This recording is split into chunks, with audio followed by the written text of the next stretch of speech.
যদি এমন মসজিদ আলহামদুলিল্লাহ বেশি নেকির জন্য হতো তাহলে আরও হয়তো বা বেশি হতো সৌন্দর্যের দিক থেকে আমাদের বাংলাদেশে।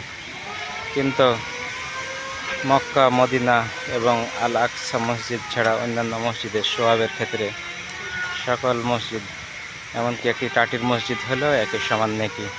কিন্তু রাসূলুল্লাহ সাল্লাল্লাহু আলাইহি সাল্লামের এই মসজিদগুলো ছিল সকল প্রকার কাজের ক্ষেত্র, মানে আইন কিংবা বিচার আচার সকল কিছু গনিমতের মাল আল্লাহ রাসূল সাল্লাল্লাহু আলাইহি সাল্লাম এই মসজিদ থেকে তিনি সকল রাষ্ট্রের কাজকর্ম করতেন। কিন্তু আমরা যখন এই রাষ্ট্রের কাজকর্মের কথা বলতে যাই তখনই আমরা অনেক অপবাদ সহিত হয় আলেম ওলামাদের, মুসলমানদের।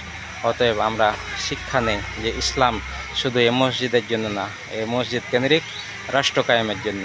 ইনশাআল্লাহ আমরা যাতে এই মসজিদ থেকেই আমরা যাতে সামনের দিনে ইসলামের সকল কার্যক্রমগুলো আমরা পরিচালনা করতে পারি, এমন আমরা না করতে পারলে আল্লাহ রাব্বুল আলামিন বললেন ওয়ামান লাম ইয়াহকুম বিমা আনজালাল্লাহ ফাউলাইকা হুমুল কাফিরুন।